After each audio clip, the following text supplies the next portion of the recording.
मुख्यमंत्री नायब सिंह सैनी बतौर वित्त मंत्री आज दोपहर 2 बजे विधानसभा में अपना पहला बजट पेश करेंगे।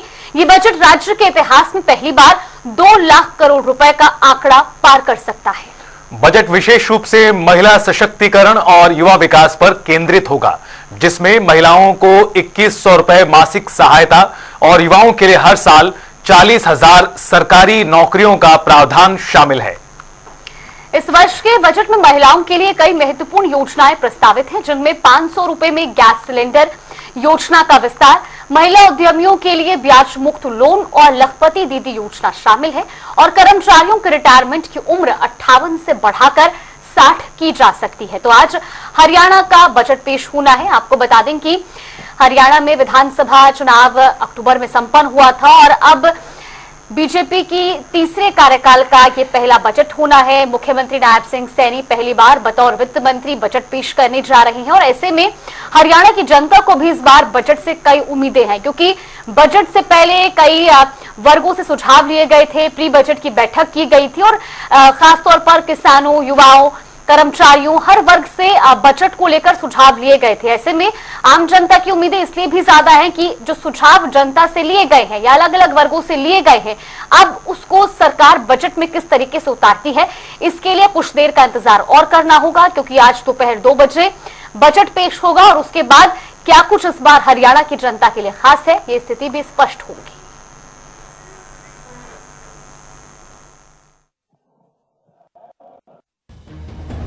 साल 2024 और 25 में 1.89 लाख करोड़ का बजट पेश किया गया था। साल 2023 और 24 में जो बजट था 1.83 लाख करोड़ का यह बजट था।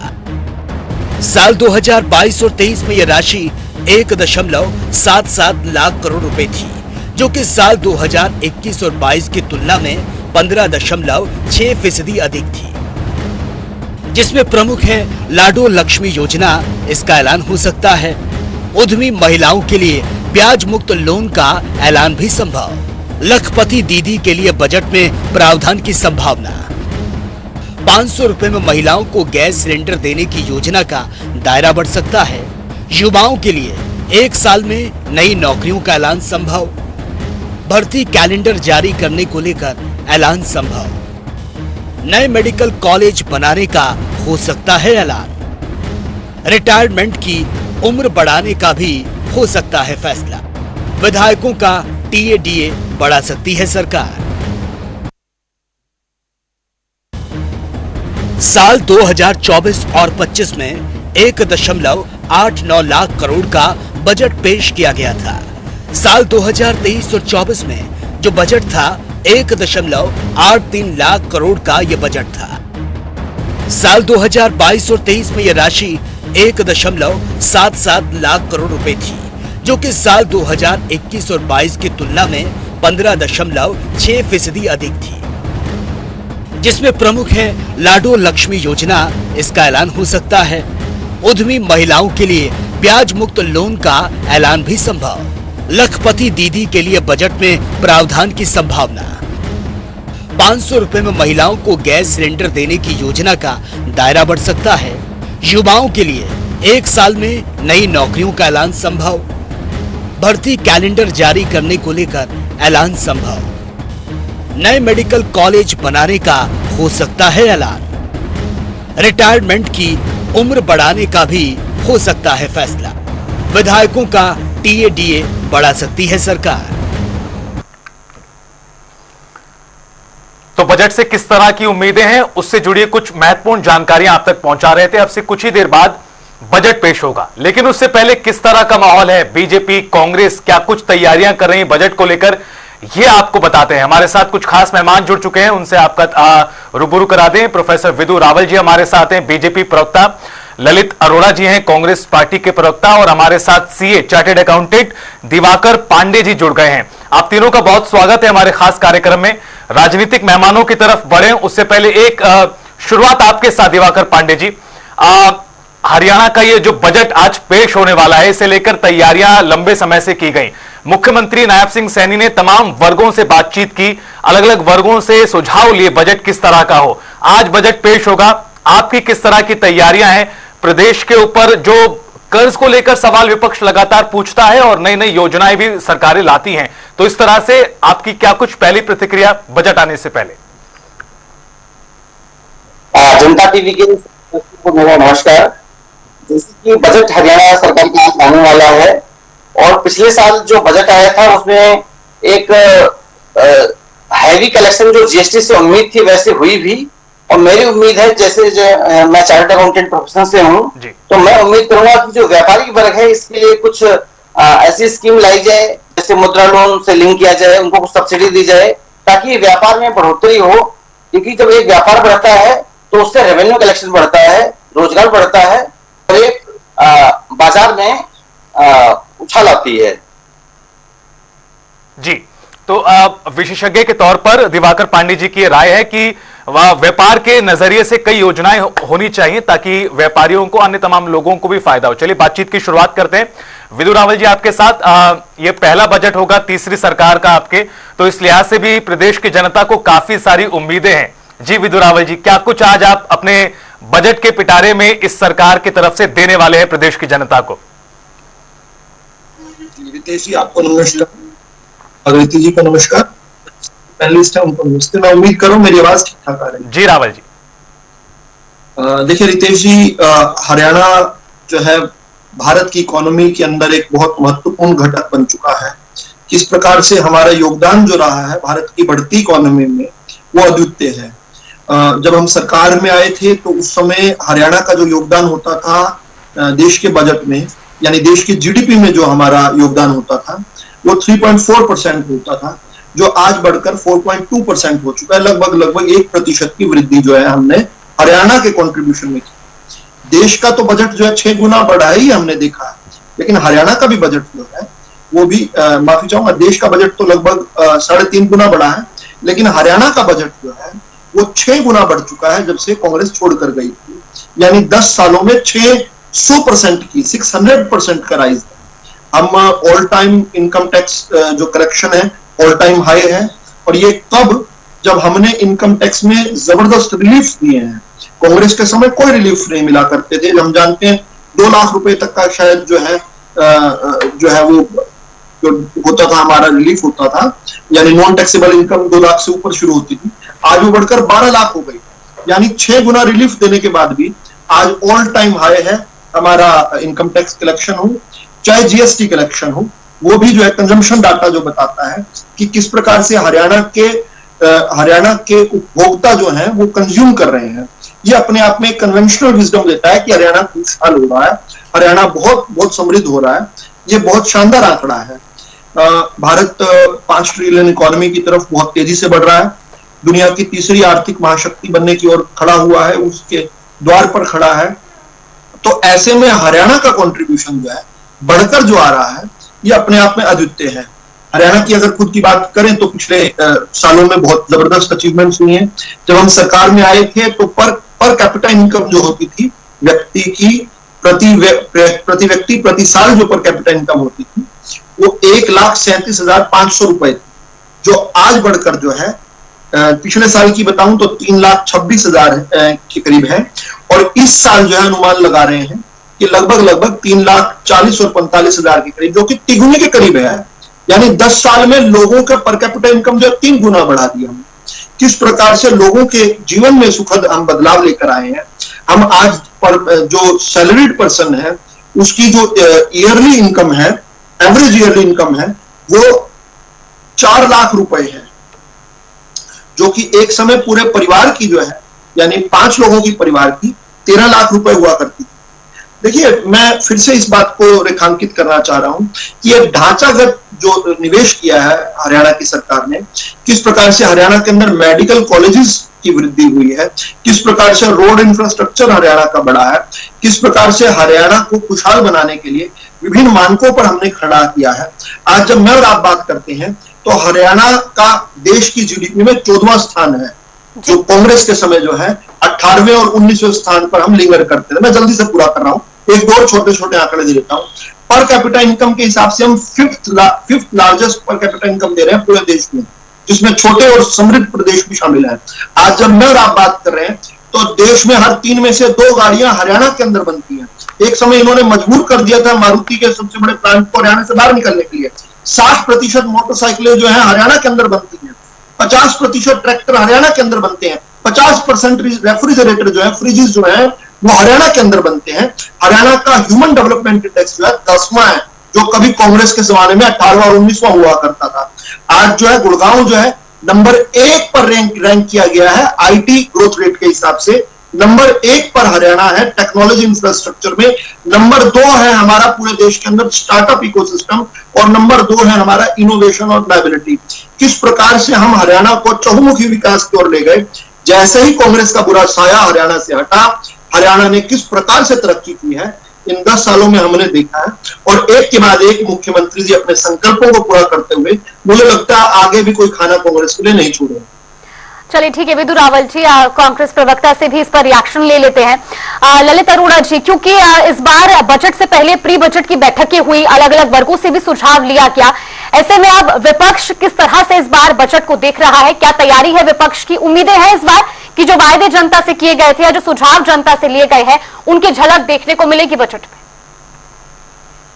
जी, मैं ये कहना चाहूंगा कि अभी हमारे विद्वान प्रवक्ता भाजपा के ये कह रहे थे कि 4 लाख के करीब इनकम है, या इस तरह की काफी बातें उन्होंने की। भाई 70% आबादी को तो आपने गरीबी रेखा से नीचे रखा हुआ है, तो फिर ये कौन लोग हैं जो इतनी अधिक इनकम प्राप्त कर रहे हैं? जब हम उत्पादन में कितने भाई साहब बोलने दीजिए ना, अपनी बारे में बोलिएगा। हमने गरीबी रेखा से नहीं किया। नहीं आप साबित कीजिए। ठीक है रावल जी शुरुआत में ठीक है, शुरुआत में झूठ बोल रहे हैं। ठीक है ललित अरोड़ा जी, उनका सवाल यह है कि जो आंकड़ा आप दे रहे हैं इसके पीछे आधार क्या है? आपने जो आंकड़ा दिया इसके पीछे आधार क्या है? अगर आपने इनका पक्ष लेना है जी और मुझे डिबेट से रोकना है तो क्लियर नहीं। अरोड़ा जी आपने अपनी बात रखना शुरू किया है, अपनी बात रखिए आप। रावल जी 1 सेकंड बोलने दीजिए, आप आधार बता दीजिए। आप कह रहे हो उनका सवाल ये है क्या मैं अनपढ़ आदमी हूं? अरोड़ा जी पहले आप अपनी बात रखिए, और रावल जी की जो आपत्ति है उस पर भी आप जवाब दे दीजिएगा। जी अरोड़ा जी। हरियाणा के अंदर लाभार्थी हैं। Rawal ji 1 second, Vidur Rawal ji 1 second, please sir, Vidur Rawal ji 1 second, Vidur Rawal ji please, Vidur Rawal ji 1 second. Lalit Arora ji अपनी बात रखिए। ललित अरोड़ा जी आप ठीक है।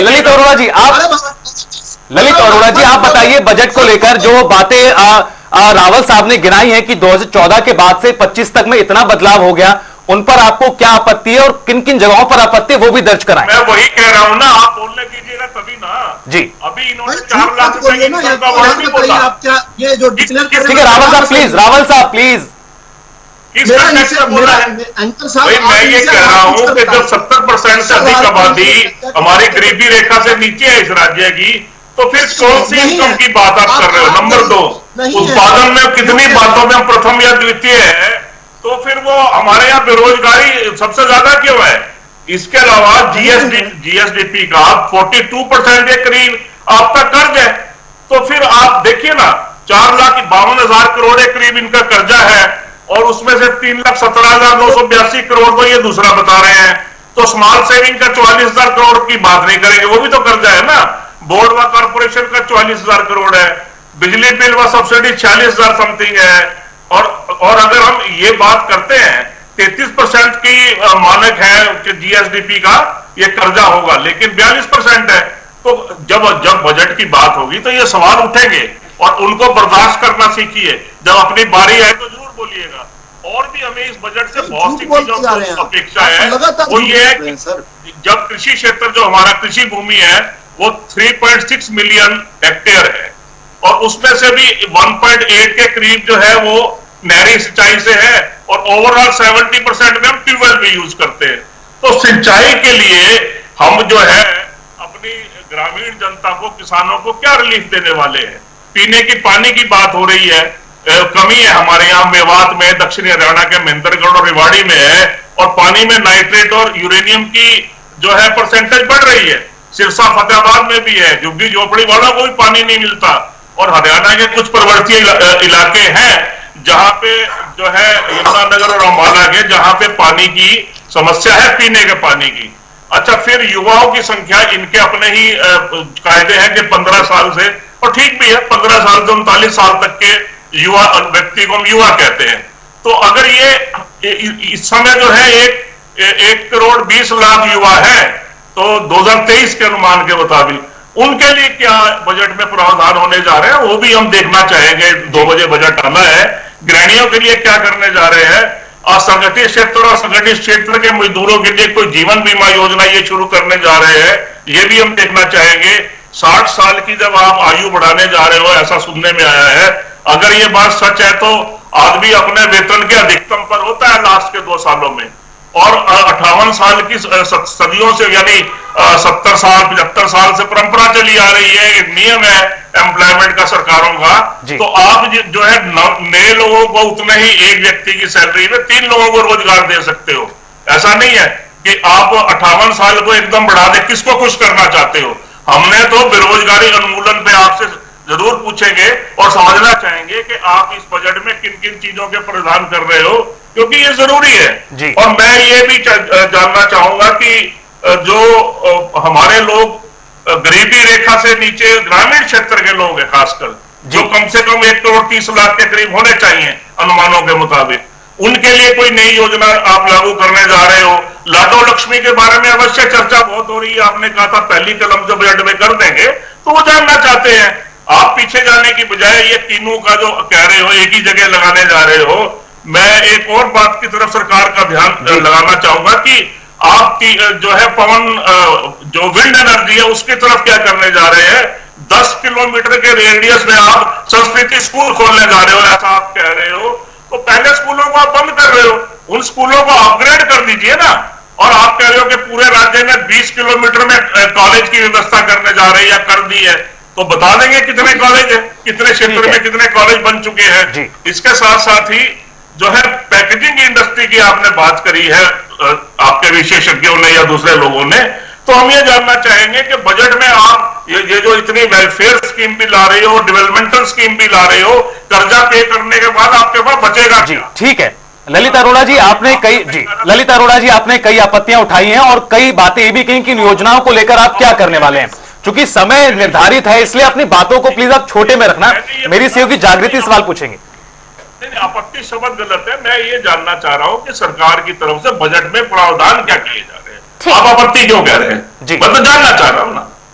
चलिए ठीक है, विदुर रावत जी से ले लेते हैं आपके इन तमाम प्रश्नों का जवाब भी कि आखिर क्या कुछ प्लान है सरकार का। विदुर रावत जी, आपने बीते 10 सालों में सरकार ने क्या कुछ करा उसको लेकर के बातें बताई, बड़ी बड़ी बातें गिनवाई, लेकिन अब कांग्रेस तो उन तमाम सवालों को लेकर के भी प्रश्न चिन्ह कर रही है, उन तमाम वादों को लेकर के भी, फिर चाहे वो शिक्षा का हो, स्कूल कॉलेजेस का हो, उस पर अब सरकार का क्या प्लान है? जागृति जी, मैंने एक के बाद एक आंकड़ा दिया और आंकड़ों के माध्यम से बात कही।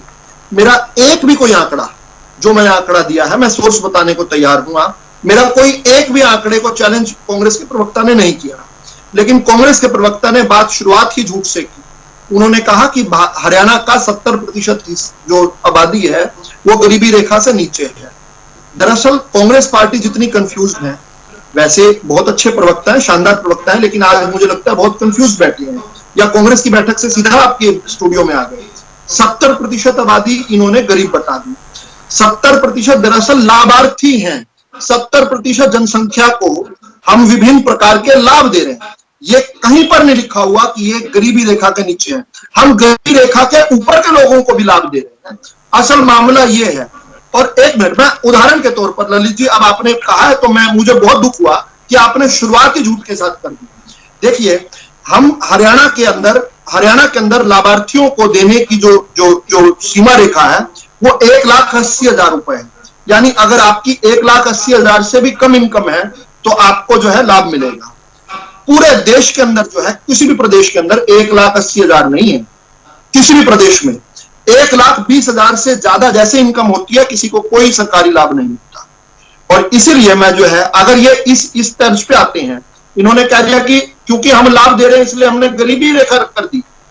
हम गरीबी रेखा से ऊपर तक के भी लोगों को लाभ दे पा रहे हैं, क्योंकि कांग्रेस के लूट खसूट से छुटकारा मिल गया हरियाणा को। वो जो पैसा बचता है लोगों में बांट देते हैं। किस प्रकार से, अगर आपके मापदंड पे मानिए, अगर 1,80,000 के नीचे की अगर गरीबी रेखा रखें तो पंजाब का 83% जो जनसंख्या है वो गरीबी रेखा के नीचे होगी। हिमाचल प्रदेश जिसका भी बजट चल रहा है, फिलहाल बजट आ रहा है, हिमाचल प्रदेश की गरीबी रेखा जो है 91.5% हो जाएगी कांग्रेस की सरकार जहां पर है। दिल्ली की 87%, झारखंड की 93% जहां कांग्रेस की सरकार है, तेलंगाना की 87.5%, कर्नाटक की 78.5% हो जाएगी। आपका ही अगर मापदंड ले लूं, पैरामीटर आपका ले लूं तो थोड़ा सा आप धैर्य के साथ जो है, ये प्रोपेगेंडा फैलाने के लिए नहीं आए आप टीवी पर, ठोस डाटा के साथ आइए, ताकि आपकी बात कहे मैंने अब झूठ साबित कर दिया आपको, मैंने आंकड़े के साथ। और सुनिए, और एक और झूठ बोला आपने, उसके बाद सुनिए, नहीं मैं साबित कर रहा हूं आपको, एक के बाद एक कर रहा हूं। एक आपने और कहा कि हमारा भाई सुनिए ललित जी बौखलाइए मत, प्लीज मत बोलो। जी रावल साहब आप बात रखिए, फिर आते हैं अरोड़ा जी, आपके पास भी आते हैं। अरोड़ा जी का सवाल ये भी था रावल साहब की, प्रावधान क्या है, आप वो तो बताइए जो आप प्रावधान करने की बात कर रहे हैं। ठीक है, पहले क्या किया वो आपने बता दिया, प्रावधान किस तरह के होंगे? मैं तुरंत जो कर रहे हैं वो बता रहा हूं, और जो झूठ ये फैला रहे हैं उसको काट रहा हूं। एक और इन्होंने झूठ फैलाया कि हमारा जो कर्ज जो है जीएसडीपी के रेशियो में वो 42% है। बिल्कुल कोरा करारा झूठ है। शायद पन्ना जो है पलट गया होगा, ये तेलंगाना का या पंजाब का या हिमाचल का ले आए होंगे उठाकर, और हरियाणा के यहाँ पर डिबेट में बैठ गए। देखिए, मैं फोर्ब्स मैगजीन जो है, फोर्ब्स में, क्योंकि कांग्रेस वालों को भारत के डाटा पे तो भरोसा नहीं, फोर्ब्स का डाटा दे रहा हूं मैं। फोर्ब्स तो ये कह रहा है, और ये रिपोर्ट है 29 अक्टूबर 2024 की, यानी 4 महीने पहले। फोर्ब्स जो है, जिसमें हरियाणा का जो जीएसडीपी रेशियो बता रहा है, वो हमारा रेशियो जो बता रहा है, पंजाब, हिमाचल प्रदेश, अरुणाचल प्रदेश, नागालैंड, मेघालय, वेस्ट बंगाल, राजस्थान, बिहार, मणिपुर, त्रिपुरा, केरला, सिक्किम, आंध्र प्रदेश, उत्तर प्रदेश, मध्य प्रदेश, मिजोरम, तेलंगाना, झारखंड, तमिलनाडु से भी कम 26% बता रहा है, जो कि परमिसिबल जो लिमिट है आरबीआई की 33%, उससे 7 पॉइंट कम है। ललित जी दोबारा सुनिए, परमिसिबल लिमिट से 7.7% कम है। और आपके दौरान जो है, आपके 10 सालों में इस परमिसिबल लिमिट को हमने 5 बार ब्रीच किया, 6 बार ब्रीच किया था हुड्डा साहब ने। हमारा एक बार भी पिछले 10 साल में कोविड के दौरान भी ब्रीच नहीं हुआ। हम गिने चुने ऐसे राज्य थे जिन्होंने कोविड के दौरान भी परमिसिबल लिमिट को ब्रीच नहीं किया था। अब आगे की बात जो इन्होंने सवाल खड़े किए वो भी झूठे हैं। देखिए, ये कहना कि स्कूल बंद कर दिए, स्कूलों में बच्चे ही नहीं जाते, और उसका कारण था, मुझे बताने दीजिए, ये बात आपके दर्शकों तक पहुंचनी चाहिए कि ऐसे स्कूल क्यों बंद करने पड़े। जो असंतुलित विकास भूपेंद्र सिंह हुड्डा की सरकार में, कांग्रेस की सरकार में होता था, उसमें क्या था कि 7-7 गांव तक एक भी स्कूल नहीं, और एक ही गांव जो कि, इससे क्या हुआ, क्योंकि असंतुलित विकास था। एक गांव में आप 12 स्कूल खोल देंगे तो स्वाभाविक सी बात है, इतने बच्चे नहीं आ सकते उस स्कूल में, और 7-7 गांव में आप स्कूल नहीं खोलेंगे, वहां आपके चाहिए जो प्राइवेट स्कूल वाले, वहां पर बच्चे चले जाएंगे। हमने संतुलित विकास किया, जहां पर बच्चे जो है 25 बच्चे भी नहीं है जिस स्कूल में, उनको हमने मर्ज कर दिया, बंद नहीं किया। आपका सुझाव तो आज दे रहे हैं, हम 3 साल से इस पे काम कर रहे हैं, मर्ज किया, बंद नहीं किया। उन बिल्डिंग्स का उपयोग कोई और बेहतर काम में कर रहे हैं। तीसरा, आपने हमसे सवाल पूछा कि स्कूल कॉलेजेस कितने हैं। जब आप गए थे तो हरियाणा के अंदर 160 महाविद्यालय थे। जब मैं और आप बात कर रहे हैं, इन 10 सालों में हमने 160 से वो संख्या बढ़ाकर 170 कर दी। हरियाणा का कोई भी हिस्सा, मैं चैलेंज करके आपके साथ कह रहा हूं, आज से 5 साल पुरानी बात से भी कह रहा हूं, आज तो और कम कर रहे हैं, कोई भी हिस्सा ऐसा नहीं है जहां पर आप खड़े हो जाएं, जहां से 20 किलोमीटर दूर से अधिक क्षेत्र में, पूरा रेडियस कहीं किसी तरफ घूम जाइए, 20 किलोमीटर से कम के एरिया में आपको एक हमारा महाविद्यालय मिल जाएगा। ये इसलिए किया हमने क्योंकि हम शिक्षा के प्रति गंभीर हैं। हमने इसलिए भी ये किया क्योंकि हम हरियाणा को आगे लेकर जाने वाले हैं। हम लोगों ने हरियाणा को जो है मैप पर लेकर आए हैं। हरियाणा को लूट खसूट और एटीएम जो बनाया हुआ था कांग्रेस पार्टी ने, उससे छूट दिली है। मैं निवेदन करूंगा, विनती करूंगा, प्रार्थना करूंगा, अगर आपके पास तर्क नहीं है तो कम से कम झूठ का सहारा मत लीजिए, झूठ मत फैलाइए। अगर आप झूठ ना बोलते तो मैं कतई आपको न टोकता। आप शानदार प्रवक्ता हैं, बहुत अच्छा करते हैं, लेकिन कम से कम झूठ मत फैलाइए। चलिए ठीक है विदु रावल जी, आपके इन तमाम जो आपने फैक्ट्स रखे हैं उन पर मैं रिएक्शन लूंगी ललित अरोड़ा जी से, लेकिन उससे पहले दिवाकर पांडे जी सीधा आपका रुख करना चाहूंगी, क्योंकि आपने दोनों ही पॉलिटिकल स्पोक्स पर्सन को सुना, कांग्रेस को भी और बीजेपी को भी। बीते 10 सालों के जो आंकड़े रखे गए हैं, जो काम किए गए हैं बजट के लिहाज से, क्या उन फैक्ट्स से आप इत्तेफाक रखते हैं? क्या बदलाव हुआ है इन 10 सालों में बजट से, और खासतौर पर जो प्रदेश की आर्थिक स्थिति है उसमें? जी जागृति जी, देखिए निष्पक्ष भाव से देखा जाए, क्योंकि मैं कोई पॉलिटिकल पर्सन नहीं हूं, लेकिन जब से बीजेपी सरकार आई तब से परिवर्तन तो हुए हैं, इसको कोई मना नहीं कर सकता है। जैसा कि अभी रावत साहब बता रहे थे कि दुनिया का नंबर 1 आईटी उद्योग गुड़गांव में स्थापित हो रहा है। अब दुनिया का नंबर 1 अगर उद्योग आईटी उद्योग हरियाणा में स्थापित होगा तो ऑब्वियसली बात है, रोजगार बढ़ेंगे, रेवेन्यू कलेक्शन बढ़ेंगे और सरकार की जो बजट है उसमें कहीं ना कहीं उसको हेल्प मिलेगा। तो विकास तो हुए हैं, इसको झुटला नहीं सकते हैं हम। जी, लेकिन दिवाकर पांडे जी, विपक्ष में चाहे कांग्रेस हो या अन्य पार्टियां हो, वो ये भी सवाल करती हैं सरकार से, आप भी उसका जवाब दीजिए और उसके बाद रावल साहब से भी पूछेंगे सवाल कि अब सरकार जो है वो घी पीकर कर्ज लेकर घी पीने का काम करती है, कर्ज लिए जा रही है, नई नई योजनाओं को लागू किए जा रही है। लगातार कांग्रेस के नेताओं ने कहा कि प्रदेश पर 4 लाख करोड़ रुपए के आसपास का बजट है, कर्ज माफ कीजिएगा, और 2 लाख करोड़ रुपए के आसपास का बजट होता नजर आ रहा है, लेकिन जो कर्ज है वो भी काफी ज्यादा बढ़ गया है। जी बिल्कुल सही बात है, कर्ज तो बढ़ रहा है, वो कर्ज बढ़ेगा तो हमें उस पर ब्याज भी देना पड़ेगा केंद्र सरकार को, या फिर जिस भी फाइनेंशियल इंस्टीट्यूशन से हम लोन लेंगे उसको इंटरेस्ट पे करना पड़ेगा। तो इसलिए सरकार से ये भी दरख्वास्त है, गुजारिश है कि जो भी बजट लाए वो संतुलित हो, संयम से हो, और ताकि जो हमारा बजट हो उसको पूरा कर सके, जो हम बजट लाए उसको हम पूरा कर सकें, कुछ ऐसा बजट होना चाहिए।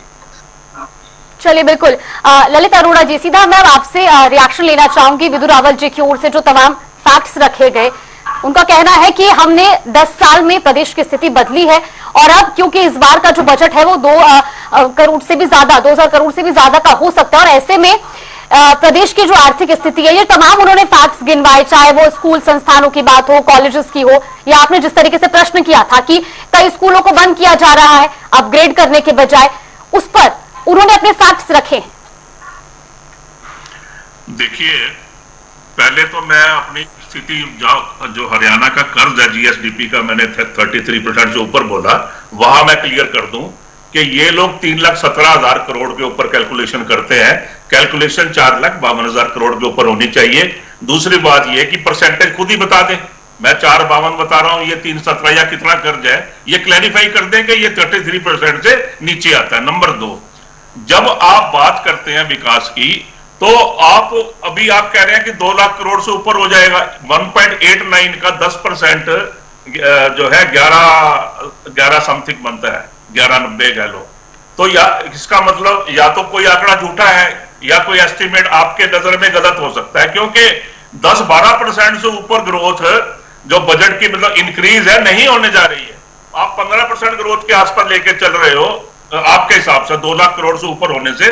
तो मुझे लगता है कि 2,10,000 करोड़ भी होगा तो ये परसेंटेज बहुत बढ़ जाएगी। मेरे ख्याल ऐसा इतना नहीं है, वही हम देखना भी चाहेंगे कि कितना, जब वेलफेयर स्कीम की बात हो रही है तो क्या होगा।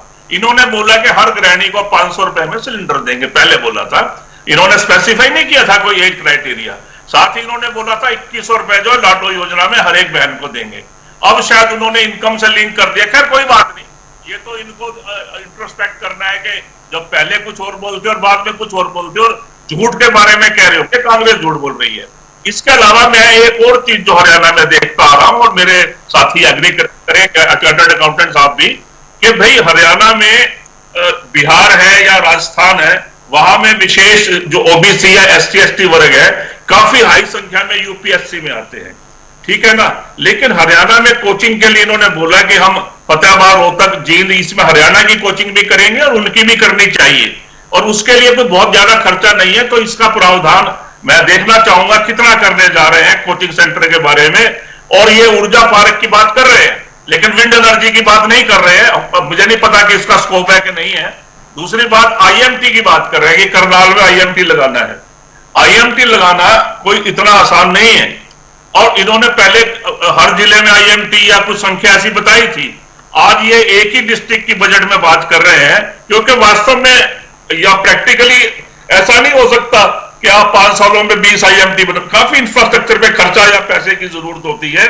तो मैंने ये भी पूछा, मैंने इसके अलावा इनसे ये भी पूछा कि आप जो है पीने का पानी के बारे में क्या है। लॉजिस्टिक हाउस की बात हो रही है। देखिए इधर ये इनके दिमाग में ये है कि दक्षिणी हरियाणा से चूंकि हमारा इंडस्ट्रियल प्रोडक्ट काफी गुजरता है और उधर मुंबई साइड में या गुजरात साइड में जाता है, लेकिन ये जो रूट है करनाल वाला, चंडीगढ़ वाला या अमृतसर वाला, ये भी एक लॉजिस्टिक हब, इसको एक्सक्लूड नहीं करना चाहिए, क्योंकि मुझे ऐसा प्रतीत हो रहा है कि ऐसा किया जा रहा है, तो वो नहीं होना चाहिए, क्योंकि लॉजिस्टिक हब का मतलब है कोई 40 तरह की सुविधाएं उस हब में मिलती हैं, इंक्लूडिंग कंटेनर डिपो, स्टोरेज की फैसिलिटीज वगैरह। तो ये इंटीग्रेटेड मॉडल जो वहां बना रहे हैं, इधर भी बनाए। उसके अलावा मैंने ये सुना है कि ये वहां नू में सशस्त्र पुलिस बटालियन लगाने जा रहे हैं, लेकिन नू में आज जरूरत है साइबर क्राइम के लिए, क्योंकि वहां साइबर क्राइम 5000% से ऊपर बढ़ चुका है। तो वहां पे मेरे हिसाब से, हमारी पार्टी के हिसाब से, वहां जरूरत है साइबर के लिए कोई एसपी का लेवल का अधिकारी वहां लगाया जाए और पूरा एस्टेब्लिशमेंट वहां पे किया जाए। अच्छा, पशुओं के बीमे के लिए सरकार शायद विचार कर रही हो, तो पशुओं का बीमा एक ऐसा एरिया है जो हरियाणा को पशुधन में, दुग्ध उत्पादन में और भी बहुत तरह के जो इंक्लूड अलाइड यूजेस है उसमें हरियाणा का एक नाम है। तो अगर पशुधन का फुल बीमा अगर सरकार कर ले, तो मेरे ख्याल में ये एक बहुत बड़ी रिलीफ होगी जो किसान खेती योग्य या खेती के साथ और काम करते हैं, या जो खेती विहीन है, जो सिर्फ ये कैटल फार्मिंग करते हैं, उनके लिए भी हो जाएगा। अब जब पैक्स के गोदाम है, बहुत कम है संख्या में, सभी लोग जानते हैं, कृषि समूह पे हमने बहुत काम करना है। 5 लाख आवास की बात हो रही है, ये कैसे होगा? 30 गज के आपने 100 की बजाय कर दिए, हमारे टाइम में हमने 100 गज के प्लॉट दिए थे, और वो भी ओबीसी वगैरह को। आपने 30 गज के प्लॉट अभी दिए हैं।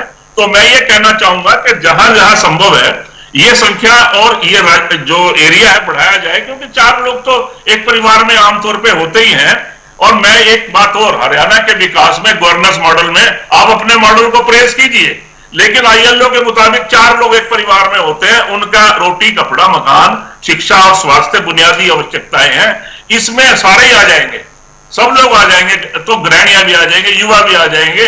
तो ये एक सर्वांगीण विकास के लिए जरूरी है कि एक परिवार को यूनिट मान के हम उनके लिए बजट में क्या कर सकते हैं, ये भी देखने वाली बात होगी। स्कूटी की बात की गई थी, ग्रामीण क्षेत्रों में टॉपर्स की बात थी, या वो अभी तक कहीं नहीं दिख रहा है। अगर आपको पता था नहीं दे सकते, तो ना इस तरह की आप डिमांड करते कि हम संकलन करते हैं, लेकिन आप कुछ परसेंट तो शुरू कीजिए, कम से कम बैकवर्ड एरियाज में तो शुरू करिए, जहां पे हमारी बच्चियां दूर रहती हैं। क्योंकि आपने खुद ही बोला 20 किलोमीटर पे कॉलेज है, तो स्कूटीज की जरूरत वहां ज्यादा है, शहरों की बजाय ग्रामीण एरिया में बाकी ज्यादा है। आइडेंटिफाई तो ठीक किया था, लेकिन आप नाम नहीं ले रहे हैं कि हम दें। तो ऐसे ही कुछ सुझाव है, आगे डिबेट बढ़ेगी तो और भी बातें करेंगे। जी रावल साहब, कई सुझाव आए हैं आपके कांग्रेस के साथी की तरफ से, लेकिन उसमें सवाल वो कर्ज वाला भी था। हाल ही में रणदीप सुरजेवाला जी का एक बयान आया था, उन्होंने भी यही कहा था कि सरकार कर्ज लेती है और घी पीती है। वित्तीय हालात आपातकाल में उनका इस तरह का शब्द सामने आया था। जो प्रदेश में नई योजनाएं हैं या फिर पुरानी योजनाएं जो लगातार चलती हैं, उन्हें लेकर जो कर्ज है उसे लेकर कांग्रेस बहुत ज्यादा हमलावर रहती है। तमाम कांग्रेस के दिग्गज नेता प्रदेश में सवाल उठाते हैं कि हमारे वक्त पर कर्ज इतना नहीं था जितना अब पिछले 10 वर्षों में हो गया है। इसे लेकर आप क्या कहेंगे रावल साहब? देखिए, सीधा सा मैथमेटिक्स है, और उससे मैथमेटिक्स से पहले जो है मैं एक रिटोरिक बात कह दूं कि झूठ बोलो, बार बार बोलो, बार बार बोलो, इस नीति को कांग्रेस को छोड़ना चाहिए। ये काम नहीं कर रही, 2002 से तो कम से कम नहीं कर रही। झूठ बोल बोल बोल बोल बोल बोल के आपने जो है कहां से कहां पहुंचा दिया, और आप कहां से कहां चले गए। आपको ये लगता होगा कि दशकों तक झूठ बोलकर आज, मैं बता देता हूं। देखिए, अब मैं सीधा मैथमेटिक्स पर आता हूं। आप जो भूपेंद्र सिंह हुड्डा ने आखिरी बजट प्रस्तुत किया था, वो व्यवहारिक तौर पर जब निकला, क्योंकि बजट तो ज्यादा का होता है, जितना एक्सपेंडिचर होता है उसके हिसाब से बनाए, तो 34,203 करोड़ रुपए उसका जो है व्यवहारिक रूप आया था, 34,000 करोड़ का। आज जब मैं और आप बात कर रहे हैं तो 2 लाख करोड़ की बात कर रहे हैं। ये 6 गुना बड़ा बजट की बात हो रही है। अच्छा, भूपेंद्र सिंह हुड्डा खुद विधानसभा के अंदर जो है मान चुके हैं, उन्होंने खुद बताया कि लगभग 72,000 करोड़, 71,800 कुछ करोड़ रुपए का इन्होंने कर्ज था। जमा 28,500 करोड़ का बिजली कंपनियों का कर्ज था। अब ये मंगल ग्रह से तो आकर किसी ने नहीं पूरा करना था, तो ये 72 जमा 28,500 मोटे मोटे तौर पर 1 लाख करोड़ रुपए का इनके समय कर्ज था।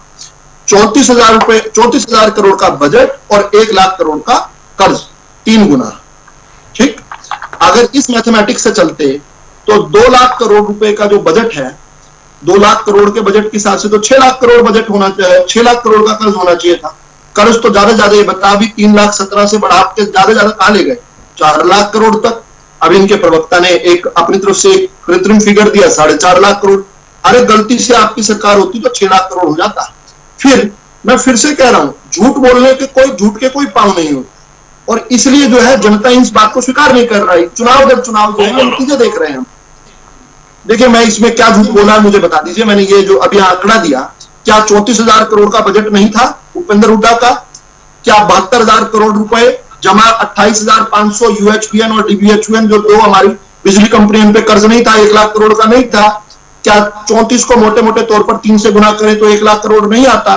क्या 2 लाख करोड़ को 3 से गुना करें तो 6 लाख करोड़ नहीं आता? आपके हिसाब से तो 6 लाख करोड़ होना चाहिए था, लेकिन हुआ नहीं क्योंकि खुशकिस्मती से कांग्रेस से निजात पा ली जनता ने। देखिए ये नीति आयोग के आंकड़े हैं, ये आंकड़े जो हैं आरबीआई के आंकड़े हैं। मैं फिर से कह रहा हूं, कांग्रेस के समय हमने 6 बार डिफॉल्ट किया था आरबीआई की गाइडलाइन। हमने पिछले 10.5 सालों में एक बार भी डिफॉल्ट नहीं किया। एक बार भी ऐसा नहीं हुआ कि आरबीआई की लाइन को हमने, या उल्टा 33% तक परमिसिबल लिमिट है, जबकि हम केवल 26.3% तक का हमारा कर्ज है। तो कर्ज की बहस ही झूठी है। हमें और अधिक कर्ज लेने की सुविधा मिली हुई है। अपने अनुमतित जो रेंज है उससे कम हम कर्ज लिए हुए हैं। पहली बात तो ये स्पष्ट हो जाने, बहुत अच्छा कर रहे हैं, इसके लिए नीति आयोग हमारी तारीफ कर चुका है। तो ये झूठ करने से कोई लाभ नहीं होगा। जो सीधे सीधे इन्होंने कहा आईएमटी लगाना मुश्किल होता है। बिल्कुल आपके लिए मुश्किल था, आपने घोषणा की थी, लेकिन सोनीपत के अंदर आईएमटी हम ही लगा पाए हैं। खरखोदा के अंदर जो आईएमटी आई हम ही लेकर आए। इसी प्रकार से हरियाणा के अलग अलग क्षेत्रों में हम करें। ये तो कह रहे थे वही जिनका आपने नाम लिया, वो नेता जो है रणदीप सिंह सुरजेवाला जी, वो तो ये कह रहे थे कि मारुति जा रही है। जब मानेसर की मारुति का प्लांट जा रहा है, हुआ क्या? मारुति का एशिया का नहीं दुनिया का सबसे बड़ा सुजुकी का जो प्लांट है वो खरखोदा के अंदर लग गया। इसके अलावा 450 एकड़ जमीन जो है हुंडई ने मांग ली खरखोदा के अंदर हमसे कि वहां पर हम प्लांट लगाएंगे। और मैंने बताया कि आज हिंदुस्तानी जो गाड़ी चलाता है उन 3 में से 2 गाड़ियां हरियाणा से आती हैं। बाकी जो बची 1 गाड़ी है वो कोई गाड़ी जर्मनी से भी आती है, कोई गाड़ी अमेरिका से भी आती है, कोई इटली से भी आती है, कोई कनाडा से भी आती है, लेकिन 3 में से 2 गाड़ियां जो आज देश चलाता है वो हरियाणा में बनती है। ये हमने करके दिखाया है। हमने किस प्रकार से लोगों के जीवन को सुलभ किया है।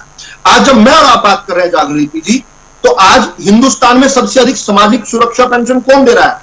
बात यही नहीं कि हम 70% हरियाणा की आबादी को दे रहे हैं सबसे ज्यादा। 1,80,000 से की इनकम को कोई नहीं दे रहा लाभ, हम दे रहे हैं, और दे भी सबसे ज्यादा रहे हैं। कितना? हमारे बराबर कोई सामाजिक सुरक्षा पेंशन प्रतिमाह नहीं दे रहा। फसल खराबे का मुआवजा 15,000 रुपए प्रति एकड़। बताओ हिंदुस्तान में दूसरा कौन सा प्रदेश दे रहा हो किसान को कि फसल खराब हो जाए? फसल को 24 फसलों को एमएसपी पर खरीद, और 2016 से 14 फसलों को एमएसपी पर खरीद कर रहे थे। डीबीटी के जरिए जो है सीधा पैसा किसान के खाते में आता है। राजीव गांधी की वाली व्यवस्था नहीं कि ऊपर से 1 रुपया भेजता हूं, नीचे 15 पैसे पहुंचते हैं, 85 पैसे कांग्रेस का पंजा खा जाया करता था। वो पंजा जनता ने हटा दिया। पूरा 1 रुपया जो है, जो 1 रुपया भी छूटता है दिल्ली से किसान तक पहुंचता। जल्दी से खत्म करता हूं। भावांतर भरपाई देने में सबसे अधिक 450 करोड़ रुपए की भावांतर भरपाई पिछले साल दी है। सबसे आगे हैं हम पूरे हिंदुस्तान में। बीपीएल की जो वार्षिक सीमा है, जैसे मैंने बताया, हम एकमात्र राज्य जो 1,80,000 तक के लोगों को लाभ दे रहे हैं। मनरेगा की दैनिक मजदूरी सबसे अधिक कहां पर मिल रही है? हरियाणा के अंदर मिल रही है। बीपीएल परिवारों को चाहे 71,000 देने की बात हो, के बच्चों को जो है बेटियों को 71,000 रुपए शादी पर देने की बात हो, शगुन योजना के तहत, चाहे मारा गांव जगमा गांव। बस ये कहकर मुझे अंत करने दीजिए बात को। मैंने अभी थोड़ी देर पहले बताया कि ये जो है 28,500 करोड़ रुपए कर्ज छोड़ गए थे बिजली कंपनियों पर। जब तक हमने अगला बजट प्रस्तुत किया वो कर्ज बढ़कर 34,000 करोड़ हो चुका था। लेकिन आज वही दोनों बिजली कंपनियां यूएचबीएन और डीबीएचयूएन दोनों जो है 2,000 करोड़ के मुनाफे में चल रही हैं।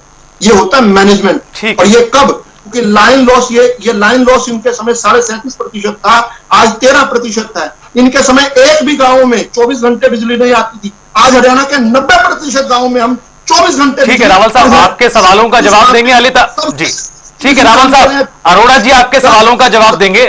ठीक है, मैं लौटूंगा आपके पास। एक बार दिवाकर पांडे जी का रुख करते। दिवाकर पांडे जी, कहा जाता है कैपिटल एक्सपेंडिचर बहुत जरूरी है, किसी भी राज्य में प्रगति के लिए या फिर देश में तरक्की के लिए कैपिटल एक्सपेंडिचर को लेकर लगातार बड़ी बड़ी बातें की गई हैं। इस बजट से आप किस तरह की उम्मीदें करते हैं? चूंकि बीजेपी ने कई बड़े ऐलान भी किए हुए हैं, चुनावी वादे भी थे जिन्हें भी पूरा करना है, और माना जा रहा है कि उनमें से कई को बजट के जरिए घोषित किया जा सकता है आज। लेकिन किस तरह से समन्वय बिठाया जाएगा सरकार की तरफ से, क्या देखते हैं आप? एक तरफ जो सीधा लाभकारी योजनाएं हैं, जनता को फायदा पहुंचाने की बात है, और साथ ही साथ कैपिटल एक्सपेंडिचर, इस समन्वय को आप किस तरह से देखते हैं आज के बजट में पेश होने से पहले? जी, अभी पिछले महीने फरवरी में भी जैसे केंद्र का बजट आया था, तो उसमें भी एक मोटा अमाउंट कैपिटल एक्सपेंडिचर में डाला गया था।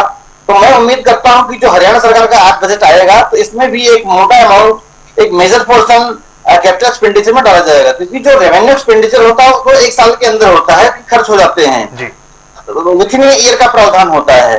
पर जो कैपिटल एक्सपेंडिचर होता है तो उसका लॉन्ग टर्म में बेनिफिट मिलता है, 2 साल, 5 साल, 6 साल में बेनिफिट मिलता है। जैसे रोड हो गया, इंफ्रास्ट्रक्चर हो गया, मशीन हो गई, इंडस्ट्री सेटअप करने की। तो कैपिटल एक्सपेंडिचर में अगर सरकार ज्यादा पैसे डालेगी तो उससे कहीं ना कहीं लॉन्ग टर्म में फायदा मिलेगा सरकार को भी, और एक जो हरियाणा की आम जनता उसके लिए भी। चलिए, बिल्कुल। ललित अरोड़ा जी, एक सवाल लगातार बार बार किया जा रहा था आपकी ओर से भी, या कांग्रेस के जो तमाम नेता हैं उनकी ओर से भी जो लगातार प्रश्न उठाया जाता है कि सरकार पर लगातार कर्जा बढ़ता जा रहा है, प्रदेश पर कर्जा बढ़ता जा रहा है। अब इस पर विदु रावल जी कह रहे हैं कि हमें तो नीति आयोग ने भी हमारी तारीफ की है कि भाई जिस हिसाब से जो कर्जे की लिमिट होनी चाहिए थी उससे कम ही हमने कर्जा लिया है। अब इस पर क्या कहेंगे? जी, मेरी 2 सवाल है, 2 बातें लिंक्ड हैं। मैं दिवाकर पांडे जी से, चार्टर्ड अकाउंटेंट है, मैं इनसे इनकी भाषा में पूछना चाहूंगा कि अगर 1.98 करोड़ लोग जो है बीपीएल के नीचे हैं, तो जब मैं ये कहता हूं कि 70% पॉपुलेशन गरीब है, तो मैं कहीं गलत हूं तो मुझे एक बार बता दीजिएगा, मैं अपनी गलती सुधार लूं। मेरी लाइन कहां बना दी आपने? नहीं, ना तो मैं अर्थशास्त्री हूं, ना मैं सीए हूं, ना मैं प्रोफेसर हूं। दूसरी चीज, बात की कैपिटल एक्सपेंडिचर की, सुन लीजिए ना विधु जी, आप बोल दीजिएगा अपनी बात। इसमें 70% यानी 1,35,000 करोड़ के करीब पिछली बार जो है वो रेवेन्यू एक्सपेंडिचर था, और कैपिटल जो है 55,000 समथिंग था, 420 था या 421 था। मैं ये जानना चाहता हूं कि ये जो इम्पैक्ट है किस्त, कर्जे की किस्त देने का, जो उसको लेस अगर इसमें से किया जाता या नहीं किया जाता, और हमारे पास वास्तव में कितना पैसा बचा था कैपिटल इन्वेस्टमेंट के लिए, मैं जानना चाहूंगा। मैंने फिगर दी है, मैंने कोई ओपिनियन नहीं दिया है, सिर्फ मैं आपसे ये 2 बातों के बारे में जानना चाहूंगा ताकि मेरी नॉलेज में इजाफा हो सके। जी, दिवाकर पांडे जी, अरोड़ा साहब, पहली चीज तो आप जो बीपीएल की बात कर रहे थे, तो बीपीएल की आपकी क्या परिभाषा है उस पर मैं टिप्पणी नहीं करूंगा, क्योंकि जैसे रावल साहब बता रहे थे कि आपकी बीपीएल की कुछ और परिभाषा है, उस पर मैं फिर कह रहा हूँ टिप्पणी नहीं करूंगा। दूसरी चीज, 1,80,000 से कम आय वाले को सरकार गरीब मानती है, बीपीएल परिवार मानती है। अरोड़ा साहब का शायद यही कहना है। अरोड़ा साहब यही कहना है। मैं यही पूछना चाह रहा हूं कि जो बीपीएल से नीचे, रेंज से नीचे है, क्या वो गरीबी, हरियाणा की गरीबी में आएंगे कि नहीं आएंगे? उनकी संख्या 70% है। आप देखिए, इसको अवॉइड करना चाहे तो मुझे कोई तकलीफ नहीं, अगर आप बता सके तो मेहरबानी। मैं कह रहा हूं, मैं कोई पॉलिटिकल नहीं हूं, इस पे तो रावल साहब आपको जवाब देंगे, लेकिन मेरा जो सीधा एक अर्थव्यवस्था के हिसाब से जो जवाब है कि कैपिटल एक्सपेंडिचर पे अगर सरकार ज्यादा ध्यान देगी तो उससे लॉन्ग टर्म में राज्य सरकार को लाभ मिलेगा। ठीक है, अरोड़ा साहब का सवाल जो था वही सवाल रावल साहब से जवाब लेते हैं। रावल साहब, सवाल यही है अरोड़ा साहब का कि अमीर और अमीर हो रहा है, गरीब और गरीब हो रहा है। अरोड़ा साहब, यही सवाल था आपका, जो आपने कहा था कि कई लोगों को सरकार का अनुसार, सरकार की पॉलिसी के अनुसार जो अमीर थोड़ा सा और एक्सप्लेन कर देता हूं जी, कि हरियाणा में 5 या 6 बिलियनर्स है, जिनको आप अरबपति डॉलर टर्म में कहते हो। सुमित्री जिंदल लीड कर रही है, 5-6 और है, ठीक है ना? तो हमारी आप पर कैपिटा इनकम भी बहुत बढ़िया कहते हो। मेरा सवाल तो सिर्फ इतना है, जो आपने खुद कहा कि बीपीएल से नीचे वालों को सुविधा देने के लिए बीपीएल रखा हुआ है, लेकिन आपने आय की सीमा तो रखी है ना 180, यानी 15,000 रुपए पर मंथ पूरी परिवार की आय है। तो क्या वो गरीबी रेखा से 70% लोग फिर नीचे कैसे नहीं है जो ये दावा कर रहे हो? ये तो समझा दो। दूसरा सवाल ये है कि कैपिटल एक्सपेंडिचर 55,000 था, तो उसमें से क्या कर्जे की कर्जे को लेस, कर्जे की रिपेमेंट को कम किया जाएगा या नहीं किया जाएगा, ताकि मैं अपने आप को दुरुस्त कर लूं। ये सवाल। पहले दूसरे सवाल का उत्तर दे देता हूं।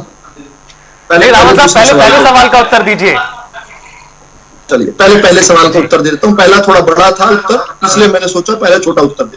चलिए, पहली बात तो यह है कि इन्होंने कहा कि मैं तीसरी बार दे रहा हूं ये उत्तर। वैसे देखिए, लाभार्थी वर्ग को गरीबी रेखा के नीचे कहना जो है, कांग्रेस की शायद परिपाटी रही है, लेकिन हमारी ऐसी परिपाटी नहीं है। हमने एक नया वर्ग बनाया है जिसको हम लाभार्थी वर्ग कहते हैं। कोई भी सरकारी दस्तावेज ऐसा दिखा दीजिए। लेकिन रावत साहब एक सेकंड रावत साहब आप अपनी बात रखिएगा। क्या आप ये कह रहे हैं कि उन्हें आप बीपीएल नहीं मानते हैं, जिन्हें लाभार्थी कहते हैं आप? देखिए, पूरे हिंदुस्तान के अंदर एक मापदंड बना हुआ है जी। कोई भी प्रदेश अपना अलग से मापदंड नहीं बना सकता है गरीबी रेखा का। पॉवर्टी लाइन जो है वो नीति आयोग डिफाइन करता है। उस डेफिनेशन के हिसाब से जो है हरियाणा की पॉवर्टी जो है सभी बड़े प्रदेशों में सबसे कम है, आसपास के सभी प्रदेशों में सबसे कम है, यानी नॉर्थ इंडियन स्टेट्स में सबसे कम है, दिल्ली से भी कम है। दूसरा जो बात है, जो ये कहते हैं लाभार्थी, मुझे लगता है ये आंख में बार बार खटक रहे हैं कि हरियाणा इतना अपने 1,80,000 तक के लोगों को क्यों लाभ दे पा रहा है। हम तो 1,20,000 से ऊपर कट कर देते हैं। जहां पर आपकी इनकम 1,20,000 सालाना हुई, वहां कांग्रेस वाले जो है आपको लाभ नहीं देते। लेकिन हरियाणा में भाजपा की सरकार पिछले 10 साल से सुन तो लीजिए एक बार प्लीज, सुन तो लीजिए। आपने अपना लंबा सवाल पूछा, 2 बार 2 किस्तों में पूछा, मैं तो धैर्य से सुना। अब मेरा सुनिए, ताकि अगली बार यही सवाल मत पूछे। अच्छा, मैं इसमें एक और आंकड़ा देता हूं आपको। दुनिया के अंदर, पूरी दुनिया के अंदर हैप्पीनेस इंडेक्स सबसे ज्यादा कौन से देशों में है? नॉर्डिक देशों में है, स्वीडन में, फिनलैंड में, नॉर्वे में। ये वो देश है जो अपने 100% आबादी, 100% आबादी को लाभार्थी मानते हैं, यानी गवर्नमेंट फंडेड करते हैं। तो अगर हम 70% तक दे पा रहे हैं, ये हमारी समृद्धि बता रहा है, ये हमारी गरीबी नहीं बता रहा है। दूसरे आपके सवाल पर जल्दी से आता हूं, मुझे पता नहीं डिबेट पे कितना समय बचा है। कैपिटल एक्सपेंडिचर जो है हमने बढ़ाकर वो 13-14% बजट के ऊपर लेकर आए। कांग्रेस की सरकार में कोई एक बजट, 10 बजट जो है 2004 से लेकर 14 तक भूपेंद्र सिंह हुड्डा की सरकार में पड़े गए। कोई एक भी बजट में अगर 8% भी इन्होंने कभी कैपिटल एक्सपेंडिचर किया हो, यानी कि ढांचागत विकास पर कभी पैसा खर्च किया हो, तो मुझे वो बजट बता दें। मैं सारा का सारे आंकड़े अपने लेकर बैठा हूं। हम लगातार एक भी ऐसा बजट नहीं जिसमें हमने 8% से कम किया हो, और पिछले 7 बजट से 10% से ज्यादा कंसिस्टेंटली हम वे कर रहे हैं। हरियाणा का ढांचागत विकास के अंदर पैसा खर्च हो रहा है। तो रावल साहब समय इतने की इजाजत दे रहे हैं। आखिरी कमेंट आप तीनों से ही 30-30 सेकंड में। आपने प्रावधान अभी भी नहीं बताया कि इस बजट में क्या होगा। देखिए, ये मुख्यमंत्री जी का एक प्रेरोगेटिव है उनका कि वो बजट क्या प्रस्तुत करते हैं। बजट आपके सामने अगले 2 घंटों में होगा, और उसके बाद हम और आप इस पर चर्चा करेंगे। शायद शाम को जो है डॉक्टर वीरेंद्र चौहान रहेंगे आपके चैनल पर, वो अच्छे से तफ्तीश से बताएंगे। अभी अनुमान का काम करने का कोई कारण नहीं है। हम लोग अनुमान का काम करने के लिए नहीं, हम लोग एनालिसिस कर रहे हैं। अरोड़ा साहब जी, एक कमेंट आपसे भी। आपको क्या उम्मीद है? जो कई योजनाएं बीजेपी ने लागू करने की बात कही, कि आपको लगता है लागू कर पाएगी बीजेपी? और आपके सवाल जो थे वो भी अभी हैं। देखो, किसी भी सरकार का बजट हो, उससे अपेक्षाएं होती हैं। उन अपेक्षाओं की तरफ में जब मैंने बात की, आपने मेरे सवाल को 2 बार पूछ लिया, 2 बार भाई साहब चार्टर्ड अकाउंटेंट साहब से पूछ लिया, दोनों भाइयों ने मेरे को तो जवाब दिया नहीं। लेकिन फिर भी we are as a party we are concerned about high unemployment, rising debt. आप देखिए 55,000 या 60,000 करोड़ रुपया अगर होगा ना, 29-30% के करीब होगा कैपिटल का, उसमें से 20,000 करोड़ ही बचेगा। और 2014 में से पहले तो हरियाणा था ही नहीं, हमने तो कुछ किया ही नहीं हरियाणा में। जो चारों तरफ दिखता है पूरे वर्ल्ड में हरियाणा की पहचान है, वो 10 सालों में इंडस्ट्री लग गई, 10 सालों में कारें बनने लगी, 10 सालों में आईटी आ गई। हम तो कुछ लाए नहीं थे। उसके अलावा भूमि की गुणवत्ता की बात हो रही है, खराब हो रही है, पानी की कमी है, कीमतें बढ़ती जा रही है, छोटे सीमांत किसानों की बात है, जो वेल्थ है वो कुछ एरिया में कंसंट्रेटेड है, और साथ ही साथ प्राइवेट इन्वेस्टमेंट कितनी आएगी, कितना उसका हमारा बजट है। सीए जी ने कहा था कि 1104 करोड़ रुपया रेवेन्यू लॉस हुआ पिछली बार, तो वो किसका हुआ है? सीएजी तो भारत सरकार का ही है ना, चाहे वो इंडिपेंडेंट भी है, लेकिन भारत सरकार की एजेंसी है ना। मैंने भाजपा की एजेंसी नहीं बोला। उन्होंने 1104 करोड़ का बताया, आपने भी पढ़ा होगा। तो उस पर कोई बात नहीं करता। रेवेन्यू लॉस हुआ है, टैक्स कलेक्शन में ही हुआ है ना, और रेवेन्यू लॉस क्या हो सकता है? और ये कितने टैक्स और लगाने जा रहे हैं एक कार आप लो ना तो उस पर 18 टैक्स लग जाते हैं। ठीक है। मैं आप कहेंगे तो बता दूंगा। मेरा सिर्फ मैडम प्लीज, मैं एक ही लाइन, मैं ज्यादा बोलने की मुझे कोई जरूरत नहीं है। जितना उनको समय देते हो मैं वो भी नहीं मानता हूं, मैं तो अपनी बात रख के चुप हो जाऊंगा। मैं ये कहना चाह रहा हूं कि जो पीएम समृद्धि जो योजना है या बच्चियों को स्कूटी देने की बात थी, ये बहुत से मुद्दे हैं। आबादी हरियाणा की बढ़ रही है, सैटेलाइट टाउन हमारे यहाँ काफी बन रहे हैं और एनसीआर के जो शहरों की समस्याएं भी बहुत हैं, तो उस पर क्या क्या करते हैं ये उस पर हम देखेंगे, देखना चाहते हैं। ठीक है, माफ कीजिएगा ललित अरोड़ा जी, क्योंकि समय का अभाव है इसलिए मैं आपको रोकना चाह रही थी। ठीक है दिवाकर पांडे जी, महज 30 सेकंड में प्लीज अपनी बात। आप 1 मिनट से ऊपर नहीं बोलने दिया करें, मुझे अच्छा लगता है। जी, अभी 2 घंटे में बजट 2 बजे से प्रारंभ हो जाएगा, तो एक्चुअल में क्या ना हो तो हमें पता चलेगा ही। लेकिन जहां तक मुझे उम्मीद है कि बजट जो भी होगा अच्छा होगा। सब कुछ नहीं होगा लेकिन बजट में बहुत कुछ होगा और लोगों की उम्मीदों पे खरा बजट होगा। चलिए, आप तीनों मेहमानों का बहुत बहुत धन्यवाद हमारे साथ जुड़ने के लिए और बजट पर इस खास चर्चा करने के लिए। अब महज 2 घंटे का समय बाकी है, हरियाणा का बजट आज पेश होने जा रहा है। आम जनता को कई उम्मीदें हैं, लेकिन इस बीच क्या कुछ खास रहेगा इस बजट में, इसके लिए कुछ देर का इंतजार और